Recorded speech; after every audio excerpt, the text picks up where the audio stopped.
नमस्कार, आपका स्वागत है आपके अपने चैनल नॉलेज अपग्रेडेशन पर। आज आपके लिए एडवांस्ड लेवल का सीटिंग अरेंजमेंट लेकर आया हूं और चलिए आज सीखते हैं सर्कुलर अरेंजमेंट कैसे किया जाता है, उसे क्वेश्चन को कैसे सोल्व किया जाता है। तो चलिए सीधे क्वेश्चन की रुख करते हैं और क्वेश्चन आपकी स्क्रीन पर है। Some persons are sitting around a circular table facing towards the centre. Facing towards the centre, जैसे ही सेंटर की ओर फेस करेगा तो मैंने क्या बोला है कि सेंटर की ओर फेस कर रहा है, तो आपको यहाँ पर खड़ा रहना है, यहाँ पर बैठ जाइए और आपका फेस इस डायरेक्शन में रहेगा। तो आपका ये राइट हैंड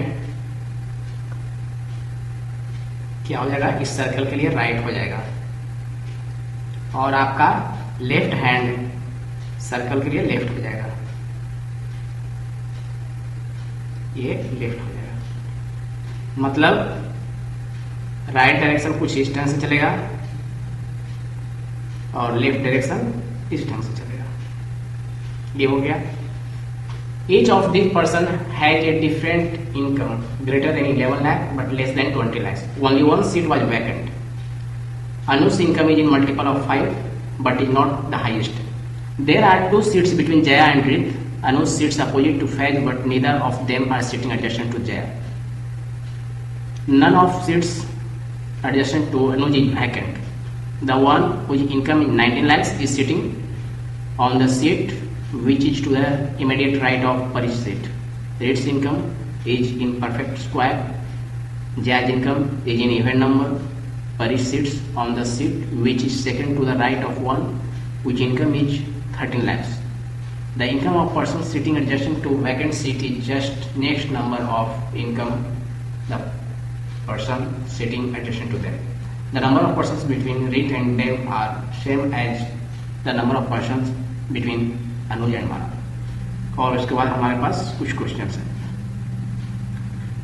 तो इसमें सबसे पहले इस क्वेश्चन को सोल्व करने के पहले आपको कुछ कीवर्ड्स बोल देता हूं। कीवर्ड्स, इसमें कीवर्ड्स क्या है आपका? सबसे पहला है perfect square. Perfect square. Second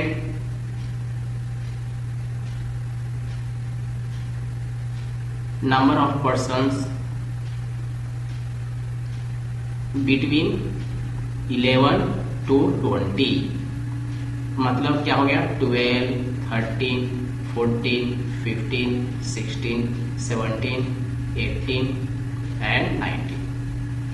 total कितना हो गया?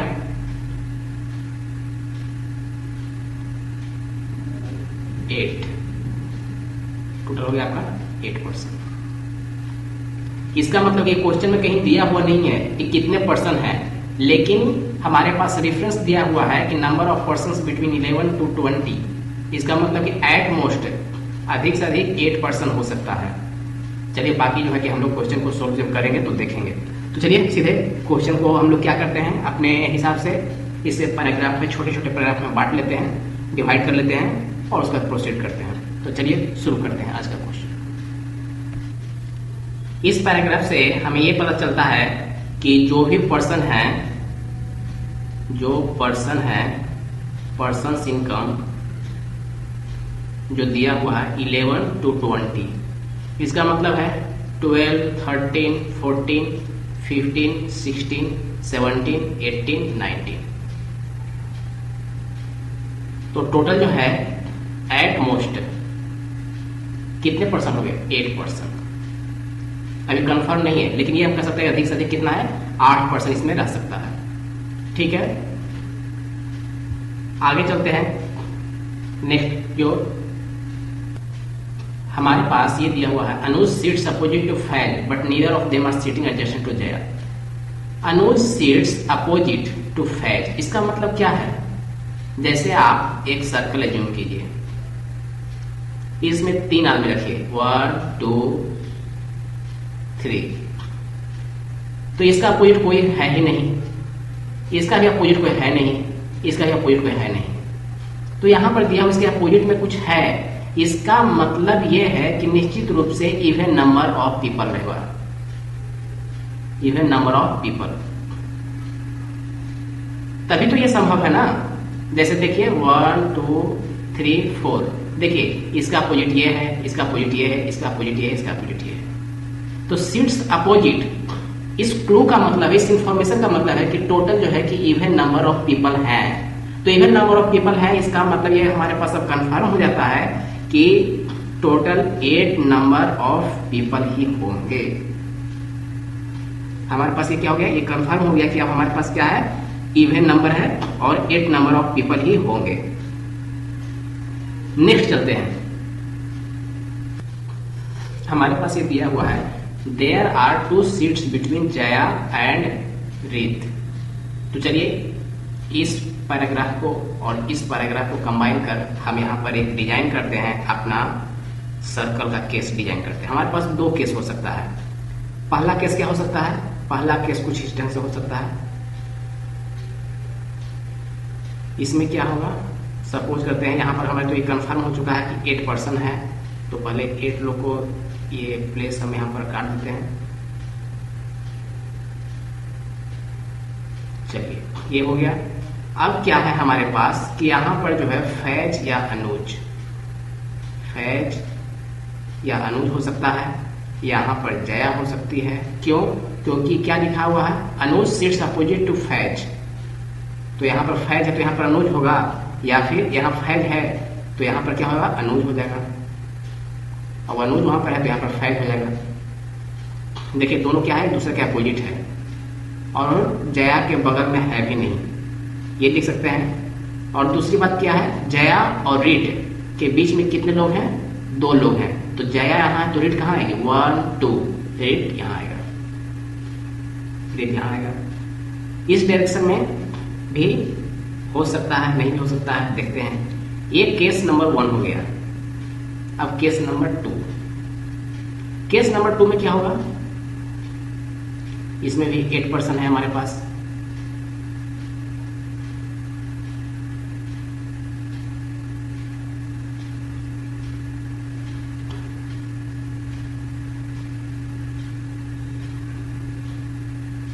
चलिए 8 पर्सन यहाँ पर भी हो गए। सारे लोग क्या है, अंदर क्यों नहीं देख रहे हैं, चलिए सारे लोग अंदर क्यों देख रहे हैं। चलिए अब इसमें क्या है कि ऐसा हो सकता है कि जया यहाँ हो, यहाँ पर अनुज हो, तो अनुज के अपोजिट में कौन होगा, फैज, जैसा क्वेश्चन में दिया हुआ है। ये भी हो सकता है कि यहाँ पर फैज हो, तो यहाँ पर फैज हो तो यहाँ पर कौन आ जाएगा, अनुज आ जाएगा, ये भी हो सकता है।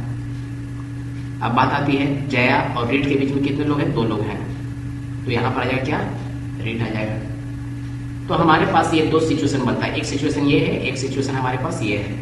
चलिए दोनों सिचुएशन को लेकर चलते हैं। एक ऑटोमेटिकली कोई क्या हो जाएगा, कॉन्ट्रडिक्शन के कारण क्या हो जाएगा, ऑटोमेटिकली एलिमिनेट हो जाएगा। तो चलिए क्वेश्चन में आगे बढ़ते हैं। देखिए हमारे पास दिया हुआ कि Anuj income is in multiple of 5, what is not the highest. तो आप ही बताइए 12 to 19 के बीच में कितना है जो 5 का मल्टीपल है, सिर्फ एक है, 15। तो निश्चित रूप से अनुज का इनकम क्या हो गया, 15 हो जाएगा। ये कंफर्म हो गया हमारे पास। नेक्स्ट है Reet income is in perfect square. तो आप ही बताइए कौन सा परफेक्ट स्क्वायर है, 12 to 19 के बीच में सिर्फ एक है परफेक्ट स्क्वायर, 16। ये है परफेक्ट स्क्वायर। तो इसका मतलब क्या हो गया, रीट का इनकम कितना हो गया, रीट्स इनकम आपका हो गया 16। ये हमारा अनुज का इनकम मिल गया, रीट का इनकम मिल गया। फिर उसके बाद है Jaya income is in even number. ठीक है, जया का इनकम क्या है, इवन नंबर है, तो इवन नंबर है। तो चलिए इसे हम आगे लेकर चलते हैं, आगे और भी कुछ क्लू मिलेगा। तो इसे हम सिर्फ इतना याद रखते हैं कि जया का इनकम जो है कि इवन नंबर में है। तो चलिए क्वेश्चन के आगे चलते हैं। अब देखिए हमारे पास पहले ही 2 केस था, एक केस ये और एक केस ये। अब हमारे पास दिया होगा Pari sits on the seat which is second to the right of one whose income is 13 lakhs। The one whose income is 19 lakhs is sitting on the seat which is immediate right of Pari's seat. ठीक है, परी से related है। तो ऐसा करते हैं कि हमारे पास तो अनुज का इनकम मालूम हो चुका है, तो जिसका इनकम हमें मालूम हो चुका है उसे हम यहाँ पर फिट कर देते हैं और उसके बाद प्रोसीड करते हैं। तो यहाँ पर करने के बाद जो है हमारा केस 1 कुछ इस ढंग से रहेगा। चलिए केस 1 हम सोल्व करते हैं। केस 1 हम लोग बनाते हैं। केस 1 आपका कुछ इस ढंग से रहेगा। ये हो गया 8% कर देते हैं। 1 2 3 4 5 6 7 8। अब इसमें हम क्या करते हैं कि यहाँ पर फैज को लेते हैं कि ठीक है यहाँ पर फैज है। फैज का कितना है 19। सपोज करते हैं कि यहाँ 19 है फैज। और फिर उसके बाद यहाँ पर क्या हो गया, यहाँ पर जया हो गया। जैसा सिचुएशन में है तो फैज का अपोजिट कौन है, अनुज। अनुज का कंफर्म है 15। फिर उसके बाद इसके बगल में कौन है, रीट आया था। जया का सेकंड राइट में क्या है, रीट। जैसा सिचुएशन है ये सिचुएशन जो है इसी को यहाँ पर ले आए हैं। तो फर्स्ट ये हो गया। अब हमारे पास देखिए क्या दिया हुआ है, हुज इनकम इज 19 lakhs। समझे, तो परी का सीट यहाँ पर कहाँ आएगा, आप ही बोलिए। सपोज करते हैं हमारे पास 13 कहाँ आ सकता है। 13 के लिए कौन कौन सा सीट है, आप बोलिए। 13 के लिए कौन सा सीट है, यहाँ पर हो सकता है 13। फिर 13 अगर यहाँ पर रहेगा तो परी कहाँ आएगी, किस डायरेक्शन में, सेकंड टू द राइट बोल रहा है। तो राइट किस डायरेक्शन में चलेगा, राइट कुछ इस डायरेक्शन में चलेगा। तो सेकंड राइट कितना हुआ, फर्स्ट सेकंड। तो यहाँ पर आ जाएगी परी, ये हो जाएगा। सेकंड केस लेते हैं। सेकंड केस में कुछ इस ढंग से है, इसमें भी 8 लोग रहेंगे। चलिए इसमें फैज हो गया है। फैज का अपोजिट है आपका कौन है, अनुज है। ये तो कंफर्म है, अनुज का 15 कंफर्म है। यहाँ पर रीट आएगी, क्यों, क्योंकि जया का सेकंड राइट में है तो जया का यहाँ है, ठीक है। अब इसके बाद जो है कि 13 के लिए और कौन आ सकता है, बोलिए। 13 के लिए कौन आ सकता है, यहाँ पर तो 13 एक हो गया। एक पॉसिबिलिटी यहाँ है, 13 यहाँ हो सकता है। यदि 13 यहाँ रहता है तो आप बोलिए इसका सेकंड राइट किस डायरेक्शन में चलेगा, राइट कुछ इस डायरेक्शन में चल रहा है। तो फर्स्ट सेकंड, तो परी के लिए कौन सा सीट रहेगा, ये रहेगा। ये तो सिचुएशन हो गया है। एक थर्ड सिचुएशन अब क्या हो सकता है, अच्छा 19 कहाँ आएगा। 19 क्या लिखा, income in 19 sitting on the immediate right of Pari. Pari अगर यहाँ है तो इमीडिएट राइट से कौन है, ये। तो 19 कहाँ आ जाएगा, यहाँ आ जाएगा। और यहाँ पर क्या था, परी। परी के जस्ट इमीडिएट राइट 19, इसलिए फैज की जगह पर क्या आया, 19 आया था। यहाँ पर ये हो गया सिचुएशन। अब हमारे पास जो है कि एक सिचुएशन और हो सकता है। एक सिचुएशन और कौन हो सकता है, जैसे फैज को यहाँ पर फिक्स किए है ना, तो अब यहाँ पर अनुज को फिक्स करते हैं। क्या करते हैं, अनुज को फिक्स करते हैं। जैसे एक फैज के लिए हम सब कुछ किए हैं तो यहाँ पर अनुज भी तो हो सकता है, तो अनुज के लिए हम फिक्स करते हैं। और अनुज के लिए हम एक बार देखते हैं। तो चलिए यहाँ पर जो है कि अनुज के लिए भी यहाँ पर बना ही देते हैं। चलिए 8% यहाँ भी हो जाएंगे। तो फैज की जगह पर यहाँ पर अगर हम अनुज कर देते हैं तो अनुज का अपोजिट कौन हो जाएगा, फैज हो जाएगा। तो फैज यहाँ हो गया। अनुज के लिए कितना है, 15, ये कंफर्म है। फिर जया कहाँ है, जया का तो ये भी कंफर्म है, जैसा चल रहा है हमारे पास। ये सिचुएशन में देखिए फर्स्ट में ही आप देखिए, फर्स्ट में क्या दिया हुआ है, देखिए ये फर्स्ट जो केस है इसमें जया यहाँ है। फैज के लिए तो कंप्लीट हो चुका है, अनुज के लिए कर रहे हैं। तो अनुज के अपोजिट में ये हो गया, ठीक है। और जया का सेकंड, जया और इसके रीट के बीच में कितने लोग हैं, 2 लोग हैं। तो रीट के लिए ये भी फिक्स हो गया है। रीट का कितना है, ये 16 है। ये तो हमारा कंफर्म है ही। 16 तो हम लोग पहले ही निकाल चुके हैं इसका। तो सारे लोग क्या करते हैं, 16 रीट का लिख ही देते हैं। चलिए यहाँ पे 16 हो जाएगा। चलिए 16 हो गया। अब देखिए यहाँ पर सब में क्या करते हैं, ये 13 है। 13 को सपोज करते हैं कि यहाँ है। 13 जब यहाँ रहेगा तो आप बोलिए परी कहाँ आएगा, परी सेकंड राइट इस डायरेक्शन में। तो परी के लिए ये पोजीशन हो जाएगा, परी के लिए ये पोजीशन हो गया। तो परी कैसे क्या, इमीडिएट राइट में कौन होगा, 19। तो 19 ये हो गया। तो हमारे पास कुछ सिचुएशन इस ढंग से आया है, ठीक है। हमारे पास सिचुएशन क्या है, कुछ इस ढंग से आया है। तो ये सारे केस जो है केस 1 का है। किसका है, केस 1 का जो पॉसिबिलिटी है। अब चलते हैं केस 2 के लिए, पॉसिबिलिटी के लिए। इसका जो पॉसिबिलिटी है उसको अब सपोज करते हैं। तो इसके लिए भी देख लेते हैं। यहाँ भी कितने लोग रहेंगे, 8 लोग रहेंगे। 1 2 3 4 5 6 7 8। इसमें क्या है, यहाँ पर दिया हुआ है जया, जैसा दिया हुआ वैसे कर जया है। यहाँ पर क्या है, अनुज है। अनुज के लिए 15 हमारे पास कंफर्म है। और फिर यहाँ पर कौन हो जाएगा, जया का सेकंड राइट में। जया और रीट के कितने लोग हैं, तो 2 लोग हैं। तो रीट यहाँ पर होगा। तो रीट का भी हमें मालूम है कितना है, 16 है। अब यहाँ पर सपोज करते हैं यहाँ 13 है, तो 13 के सेकंड राइट में क्या है, परी, तो परी के लिए कौन सी जगह आ गया, परी यहाँ आ गया। जब परी यहाँ आ गया तो 19 कहाँ होगा, इसके इमीडिएट राइट में क्या है, 19। देखिए यहाँ पर क्या लिखा है, 19 like is sitting on the immediate right of the परी सीट, परी के इमीडिएट राइट में कौन है, 19। तो ये सिचुएशन हमारा ये हो गया, ठीक है। अब 19 किसके लिए था आप ही बताइए। यहाँ पर अगर अनुज को लेते हैं तो यहाँ पर क्या होगा, फैज होगा। तो निश्चित रूप से 19 जो यहाँ पर है कौन होगा, ये फैज होगा। अब हमारे पास कुछ इस ढंग से ये बन चुका है। ये आपका केस सेकंड के लिए है और ये टोटल के टोटल जो है आपका ये केस फर्स्ट के लिए जो हुआ, ये पूरा 3 केस, ये आपका ए हो गया, ये बी हो गया और ये सी हो गया। ये केस 1 के लिए हो गया, ये केस 2 के लिए हो गया। तो चलिए अब आगे हम लोग बढ़ते हैं, नेक्स्ट पैराग्राफ की ओर चलते हैं। अब देखिए हमारे पास जो नेक्स्ट पैराग्राफ है इसमें ये लिखा हुआ है कि only 1 seat was vacant, none of the seats adjacent to Anuj is vacant. मतलब सिर्फ कितना सीट खाली रहना चाहिए, 1 सीट खाली रहना चाहिए। और दूसरी बात क्या है कि अनुज के बगल वाला जो सीट है वो वैकेंट नहीं होना चाहिए। तो हमारे पास जो इतने सारे पॉसिबिलिटी है, हमारे पास कितना पॉसिबिलिटी हो गया है, 1 नंबर, 2 नंबर और यहाँ आपका आ गया है 3 नंबर और ये आपका हो गया 4 नंबर। तो चलिए ये चारों को एनालाइज करते हैं और देखते हैं कि हमारा जो है कौन सा ये पॉसिबिलिटी हो सकता है जो। तो देखिए फर्स्ट को देखते हैं, क्या लिखा हुआ है, ओनली 1 सीट वाले वैकेंट। यहाँ पर कितना सीट वैकेंट है, 1 सीट, 2 सीट वैकेंट है। तो ये कॉन्ट्राडिक्ट करता है कि नहीं, कॉन्ट्राडिक्ट करता है, तो ये क्या हो गया, रॉन्ग हो गया। सेकंड की ओर बढ़ते हैं, कितना है, 1 सीट वाले वैकेंट एंड अनुज के बगल वाला सीट वैकेंट नहीं होना चाहिए। इसमें क्या है, ठीक है इसमें एक ही सीट वैकेंट है, लेकिन क्या है कि अनुज के क्या है वैकेंट, अनुज के जो एडजेसेंट सीट है वो वैकेंट है। तो ये भी कॉन्ट्राडिक्ट कर गया, ये भी गलत हो गया। अब चलते हैं थर्ड की ओर, इसमें क्या है, 1 सीट वैकेंट है, अनुज के बगल में कोई भी वैकेंट नहीं है, तो ये हो सकता है, मे बी, ये इट मे बी, लेकिन एक हमारे पास और ही बचा हुआ है। अब फोर्थ को एनालाइज करते हैं, इसमें क्या लिखा हुआ है कि वो 1 सीट से वैकेंट होना चाहिए। यहाँ पर कितने सीट वैकेंट है, 1 सीट, 2 सीट वैकेंट है, यानी कि ये भी कॉन्ट्राडिक्ट कर देता है। तो हमारा ये भी क्या हो गया, रॉन्ग हो गया।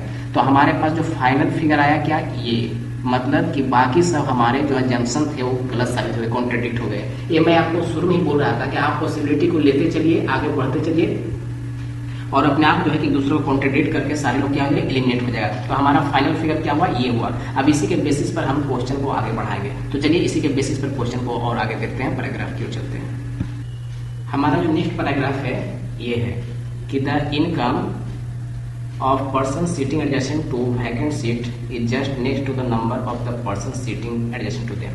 तो vacant seat हमारा कहाँ है, vacant seat आप देखिए vacant seat यहाँ है। तो बोल रहा है कि इसके बगल में जो है क्या है, इंक्रीजिंग ऑर्डर में है, मतलब जस्ट नेक्स्ट नंबर। तो यहाँ 13 है तो यहाँ पर क्या आ जाएगा, ऑटोमेटिक 14 हो जाएगा। यहाँ पर 16 है तो ऑटोमेटिक क्या हो जाएगा, ये 17 हो जाएगा।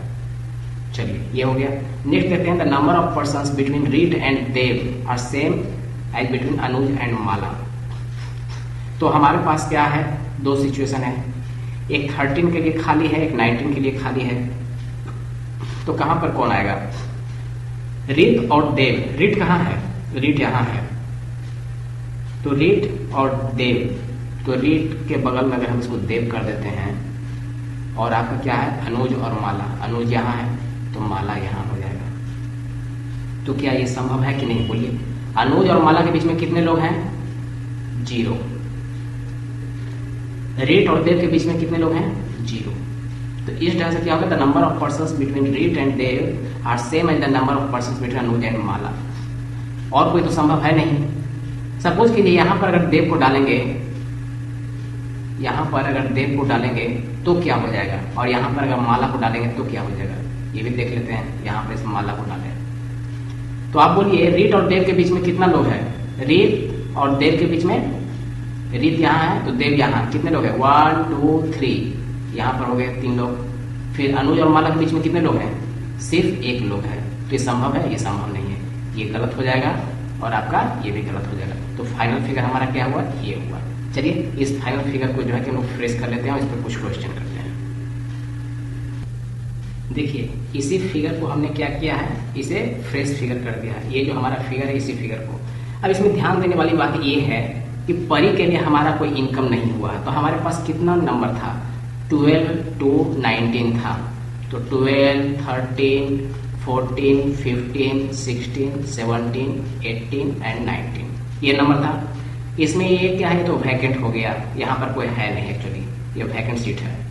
तो हमारा कौन कौन सा नंबर यूज हो चुका है, 15 यूज हो चुका है, 13 यूज हो चुका है, 14 यूज हो चुका है, और फिर आपका 16 यूज हो चुका है, 17 यूज हो चुका है, और 19 भी यूज हो चुका है। तो हमारे पास क्या बचा, एक 12 बच गया और ये 18 बच गया।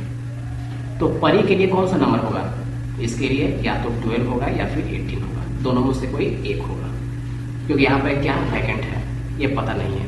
और वैकेंट जो सीट है, यदि यहाँ पर 12 रहेगा तो यहाँ पर 18 रहेगा, यहाँ पर 18 रहेगा तो यहाँ पर 12 रहेगा, लेकिन हमारे पास टोटल कितने हैं, 7%, और यहाँ पर सीट क्या है, वैकेंट है। चलिए अब क्वेश्चन करते हैं।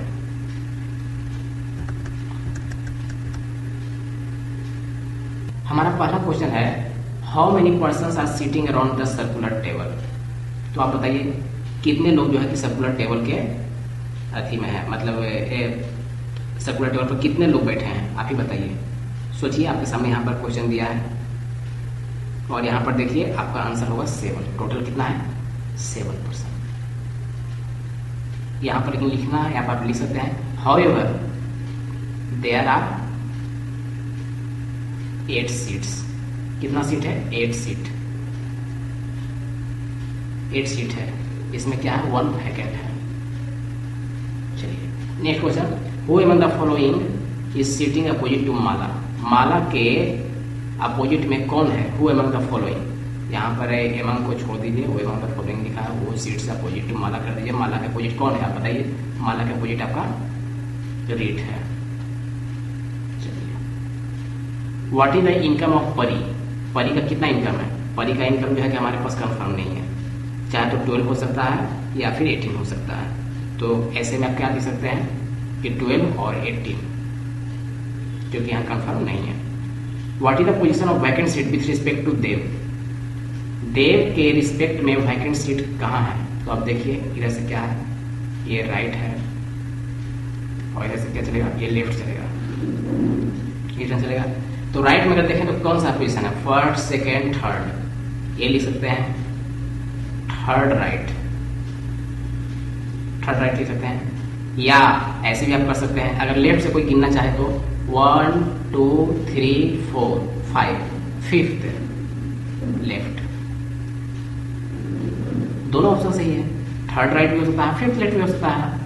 1 2 3 थर्ड राइट हो गया, कोई इधर से काउंट करना चाहे तो 1 2 3 4 5, तो फिफ्थ लेफ्ट हो गया। इसलिए इसमें कंफ्यूज नहीं करना है कि थर्ड राइट है तो थर्ड राइट ही लिखेंगे, फिफ्थ लेफ्ट भी हो सकता है, दोनों का दोनों क्या है, सेम रहता है। तो चलिए देखिए इसमें कितना अच्छा क्वेश्चन है। इस क्वेश्चन की विशेषता क्या है, इसका क्या करते हैं, इसका फीचर्स क्या है। सबसे अच्छा ये है कि इसमें एक वैकेंट सीट दिया हुआ था आपके पास। सबसे पहली बात क्या है कि यहाँ पर वैकेंट सीट दिया हुआ था, और फिर आपके पास दिया हुआ था कि इस यहाँ पर देखिए कहीं भी जो है ना फिक्स्ड नंबर नहीं था। तो हम लोग का जो क्लू था, इसी बेसिस पे जो फर्स्ट में हम लोग बनाए थे, फर्स्ट पैराग्राफ को लेकर के ऐसे ऐसे प्रोसीड करना पड़ेगा। तो उस बेसिस पे हम लोगों ने कहा कि 8% है या फिर 8 सीट है, उसमें एक वैकेंट हो गया है। तो टोटल जो कि फाइनल हम लोग का निकला कितना, 7% निकला। तो चलिए आज का टॉपिक यहीं पर समाप्त करते हैं। कल फिर हाजिर होंगे एक नए प्रोजेक्ट के साथ, एक नए अरेंजमेंट के साथ, जो आपका CET UPSC के लिए बहुत ही महत्वपूर्ण रहेगा। मैं बार बार बोल रहा हूँ कि सिंपल रीजनिंग का जमाना चला गया है, अब वो सब क्वेश्चन नहीं पूछे जाते, अब पूछे जाते हैं एडवांस लेवल के क्वेश्चन, क्योंकि वैकेंसी कम रही है और कंपटीशन टफ हो रहा है। अच्छा क्वेश्चन कीजिएगा, क्वालिटी का क्वेश्चन कीजिएगा, तो निश्चित रूप से आप सक्सेस पाइएगा, क्योंकि क्वेश्चन आसान नहीं आने वाले। चलिए यहीं पर समाप्त करते हैं। आपसे फिर रिक्वेस्ट है, आप मेरे वीडियो को लाइक शेयर सब्सक्राइब कीजिए। तब तक के लिए धन्यवाद।